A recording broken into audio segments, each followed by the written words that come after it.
Hiya, thank you for taking my class. My apologies if you can hear the dog barking.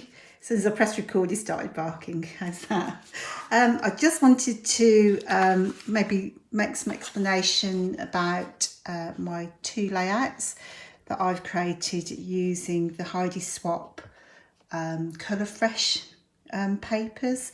So I think in your pack there's 3-4 papers and which I've created two layouts. So this is probably the second one really, but I've got the bits and pieces ready for this one to talk you through it. So it's a really simple layout in as much as we've just got the plain background. I've used the candy stripe paper, and then I have used some of the manufacturer's strips and bits of pattern paper just to make the border across the top. So you will need either a die or a border punch, just to add a bit of detail to this border, so a little bit of texture. I've used a bramble fox die on this one, which I love the texture of, so I use that quite a lot on my projects.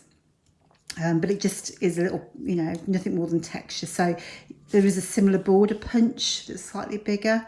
You could use that. You could use zigzag scissors, anything really, just to make a couple of little borders, but that will give that whole border a bit of texture. Also, when you're creating this strip across the top here, it's just about layering. So, don't be too precise, do it how you wish, but I just used some cut off bits and layered them over and added some staples just for a bit more texture. I've got one of these in your kit for you. So I punched out a load of tabs. And this is a good top tip actually when you have finished with the collection.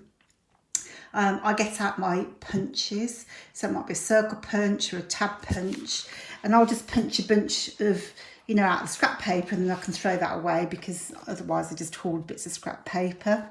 And then I'll have a session just sewing across the bottom of them. So, you can have them in different colours, different patterns, but you've got them all ready to go the next time you're ready.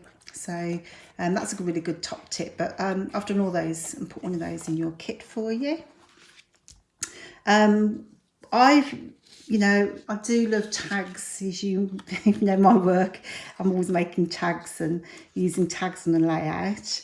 There wasn't any tags in the kit, so again I've just drawn around a bramble fox template for this, but if you don't have one of those templates to hand, just get one out of a die kit.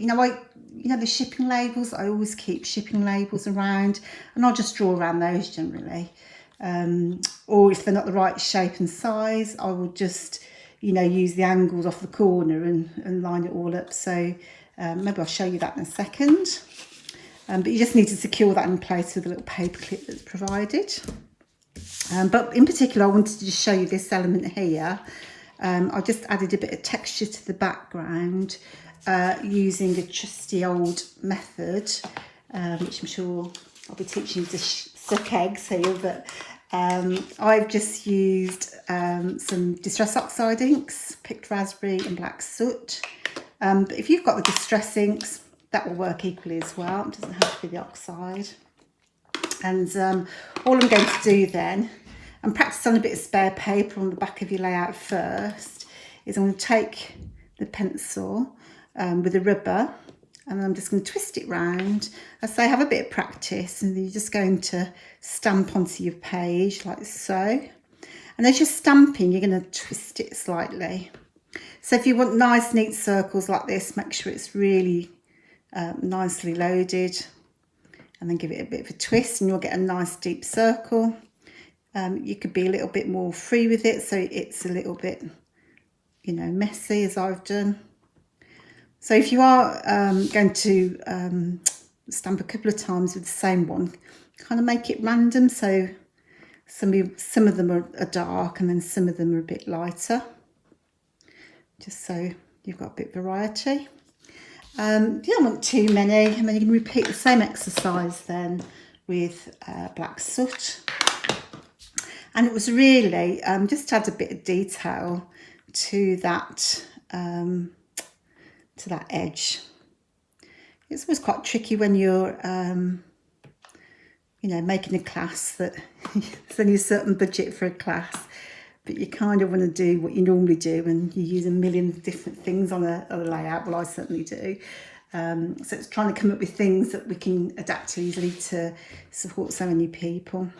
So that's really all I've done on my layout. So I've done a few black ones at the top, but mainly stuck with the pink further down, just because I thought the black might detract a bit too much, really.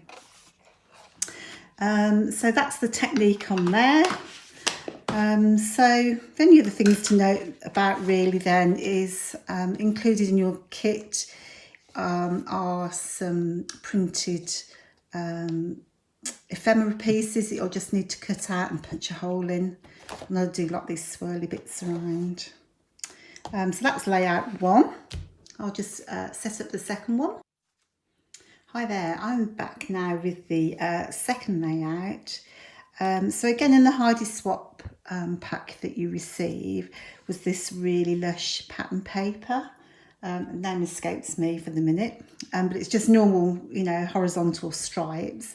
And I thought it would be really cool to make a pocket so that you could stash some journaling, some extra photographs. So you could pop as many, you know, photographs and journal or ephemera in these pockets as you wish. So that's kind of the key feature in this layout. And I've provided you with some of the journal cards in the kit. But the first thing we'll need to do when creating the whole layout is just do some stenciling on the bottom here.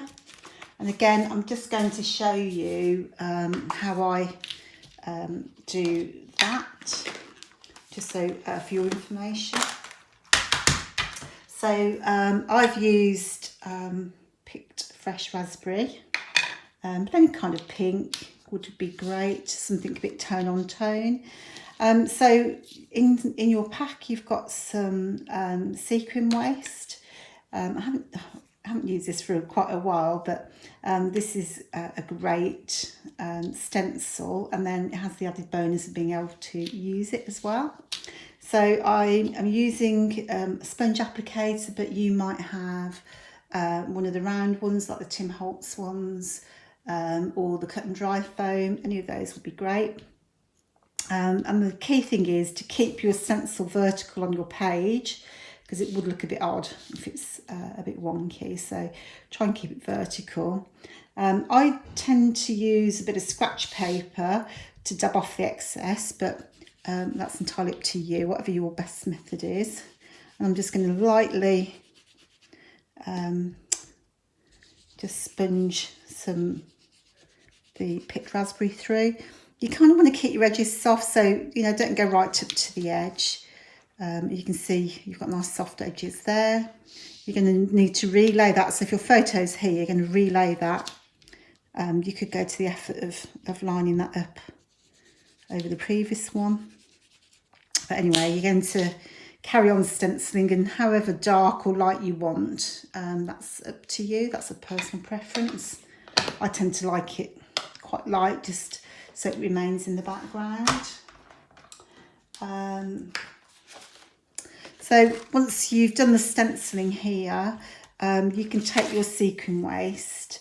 I used probably about half width, so you've got another half to use somewhere else. And you want to cut it off in places so it is a bit haphazard and a bit random. So you need, you know, probably about 10 inches sequin waste. And then I've just used some crepe paper behind to add a bit of texture. That's my dog trying to get in. Right, so that's that. And then I've just took my photo, so this is going to be a bit weird. So I've just took my photo behind there. So for this piece then, when you come to construct this, all instructions and dimensions are in your kit. So just to give you a bit of a heads up though, you're going to take, oh, I haven't got much left, so you'll take your strip of pattern paper and whichever sequence you want that pocket to be. So I think mine's kind of maybe that way. Maybe I'm using a bit, I must be using a slightly different bit, but let's say that's how you want your pocket. We're going to miss a line at the bottom, so we've got this deeper pocket here, and then you're going to do a cut along each of the stripes. So you'll get your craft knife. I can't actually do this because I'm doing this on my table, but you're going to get your craft knife and go along the centre. So the important thing really is to leave the gap, because you're going to score and fold that over to make the pocket. Oh no, you're not. Take that back. You are going to go across the middle here. So what I suggest you do is make a mark and leave, you know, a half a ruler width along. So just either side, so all your cuts are consistent, like a consistent cut, like so. And what you're going to do then is take your knife, and then you're going to just cut between those marks, and effectively you'll just get slits in the paper. I then mounted mine onto foam tape all the way around, so now I've got effectively what is a pocket. But equally, if I were to just show you this bit, you can see actually it's just a slit. Just acts like a pocket because it's sealed at the bottom. But I think it's a really effective way to use a striped paper and make a very, very simple place to put all your ephemera and stuff. So that's pretty good. Yeah, so the rest of the instructions are in your pack. Feel free to decorate as you want. So I've just picked out some of the journal pieces, some of the foam stickers from the Dear Lizzie collection, which are super cute. But you can just pop those here and there. Here's a little faux tag. So again, I've just drawn around an existing tag, or you could just eyeball it and cut off the corners. So really simple. It doesn't need to be very elaborate. That was a piece I'd drawn around a Bram Fox template. So you might find if you've got that in the class. But if not, I'll include that in the instructions, so you've got a template you can draw around. So that is my both of my classes. I hope that you like them. It's been really good fun creating these. I always enjoy creating for Crop in the Country. I know all you ladies are super kind and you know, really good fun, so it's always a pleasure to help out. I hope you enjoyed them. Please contact me if you need any more information. I'm sure I will do my best to help you. So thank you so much again.